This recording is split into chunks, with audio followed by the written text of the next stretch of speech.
नमस्कार मित्रों। आज हम बात कर रहे हैं ध्रुव के बारे में। जी हाँ, भक्त ध्रुव, जिन्होंने बहुत छोटी सी उम्र में ही अपना घर बार त्याग कर प्रभु को प्राप्त किया। महाराज मनु के 2 पुत्र थे, प्रियव्रत और उत्तानपाद। उत्तानपाद की 2 पत्नियां थीं, सुरुचि और सुनीति। उत्तानपाद सुरुचि से अधिक प्रेम करते थे, सुनीति से थोड़ा कम करते थे। सुनीति के बेटे का नाम ध्रुव और सुरुचि के बेटे का नाम उत्तम था। उत्तानपाद सिंहासन पर बैठे हुए थे, ध्रुव भी खेलते हुए राजमहल में जा पहुँचे।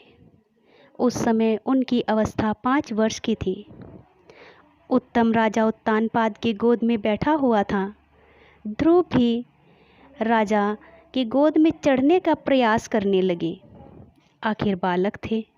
सुरुचि को अपने सौभाग्य का इतना अभिमान था कि उसने ध्रुव को डांटा, इस गोद में चढ़ने का तेरा अधिकार नहीं है। अगर इस गोद में चढ़ना है तो पहले भगवान का भजन करके इस शरीर का त्याग कर और फिर मेरे गर्भ से जन्म लेकर मेरा पुत्र बन, तब तू इस गोद में बैठने का अधिकारी होगा। छोटी माता की ऐसी बातें सुनकर ध्रुव रोते हुए अपनी माँ के पास आए। माँ को सारी व्यथा सुनाई। सुनीति ने सुरुचि के लिए कटु शब्द नहीं बोले। उसे लगा यदि मैं उसकी बुराई करूँगी तो ध्रुव के मन में हमेशा के लिए वैर भाव के संस्कार जग जाएंगे। सुनीति ने कहा, ध्रुव, तेरी भी माता ने जो कहा है सही कहा है। बेटे, यदि भिक्षा मांगनी है तो फिर भगवान से ही क्यों न मांगी जाए। भगवान तुझ पर कृपा करेंगे, तुझे प्रेम से बुलाएंगे, गोद में भी बैठाएंगे। अब तू वन में जाकर नारायण का भजन कर। बालक ध्रुव माँ का आदेश प्राप्त कर चल पड़े। जैसे ही चले, भगवान के रास्ते पर नगर से बाहर निकलते ही उनको देवर्षि नारद मिल गए।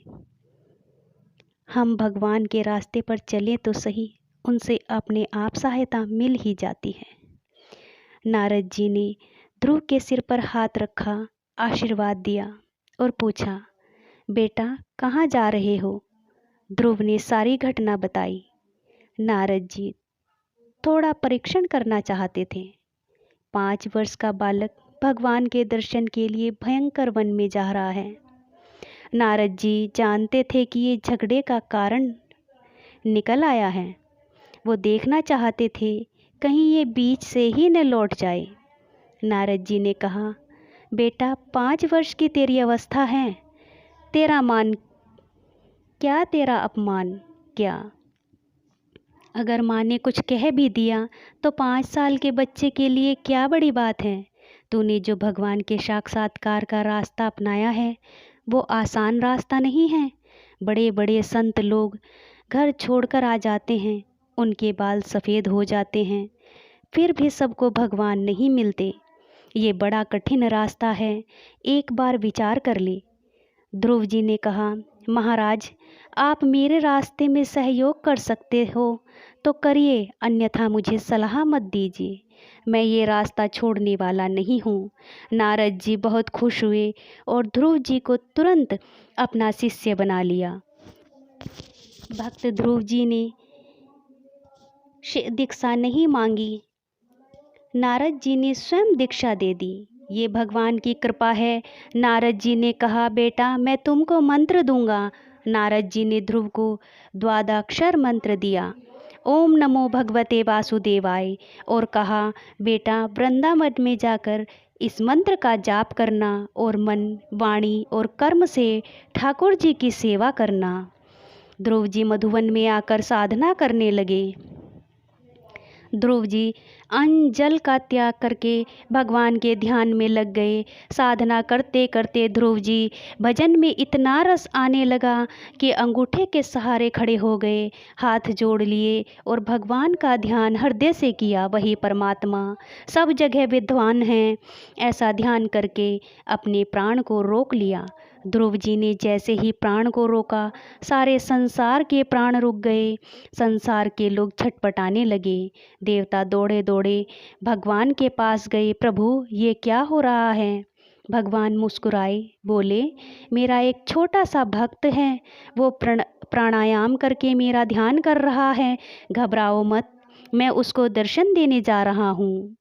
भगवान गरुड़ जी पर बैठकर ध्रुव जी के पास पहुँचे तो ध्रुव जी हाथ जोड़कर खड़े थे। आंखें बंद थी, शरीर रोमांचित था, पुलकित था, गदगद था। ध्रुव जी को अंदर ठाकुर जी का दर्शन हो रहा है, बाहर भगवान ध्रुव जी का दर्शन कर रहे हैं। ध्रुव जी आंखें खोल नहीं रहे। भगवान ने लीला की, अंदर का दर्शन छुपा दिया। ध्रुव जी ने छटपटा कर आंखें खोली तो देखा ठाकुर जी सामने विद्यमान हैं। ध्रुव जी भगवान की स्तुति करना चाहते हैं पर नहीं कर पा रहे हैं। भगवान ने उनके कपोल पर शंख का स्पर्श कर दिया। अब तो ध्रुव जी के मुख से सरस्वती प्रकट हो गई। वे स्तुति करते हैं, हे प्रभु, इन 6 महीनों में मुझे इतना आनंद मिला है कि अब मुझे राज्य की कोई इच्छा नहीं है। राज्य की इच्छा मुझे कीचड़ के समान लग रही है। मेरी इस गंदगी को छुड़ाकर अपने चरणों में स्थान दीजिए प्रभु। भगवान ने कहा, बेटा ध्रुव, मेरे चरणों में तो तुझे स्थान मिलेगा ही, पर अभी तुम राजा बनकर राज्य का सुख भोगो। मुझे दिखाना है कि जो मेरे रास्ते पर चलता है मैं उसे सांसारिक सुख भी देता हूँ, पारलौकिक सुख भी देता हूँ, और अंत में मैं तुम्हें अटल पदवी दूंगा। इसके बाद ध्रुव राजा बनकर प्रजा का पालन करने लगे। 36,000 वर्ष तक पृथ्वी का शासन करने के पश्चात वे राज्य का भार अपने पुत्र को सौंपकर बद्रिकाश्रम चले गए और वहां जाकर भजन करने लगे। बहुत समय बीतने के बाद भगवान ने ध्रुव जी को लेने विमान भेजा।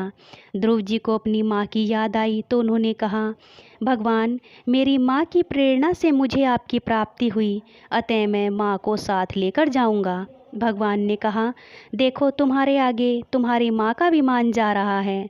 इसके बाद ध्रुव जी विमान में बैठ गए और ध्रुव लोक पहुँच गए, जिनकी सप्तऋषि परिक्रमा करते हैं। ये है भगवान की भक्ति का प्रभाव। ध्रुव जी को इस लोक में भी सफलता मिली और परलोक में भी ऐसा पद मिला जो आज तक किसी को नहीं मिला।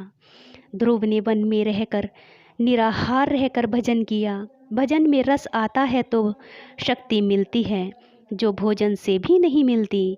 जब हम भगवान के रास्ते पर चलते हैं तो स्वयं संभाल करते हैं। प्रभु ध्रुव जी को भी नारद जी मिल गए और उन्होंने बिना मांगे दीक्षा दी। सच्ची शांति और सुख केवल भगवत भजन में ही है। बोलो श्री हरि नारायण की जय। ओम नमो नारायण।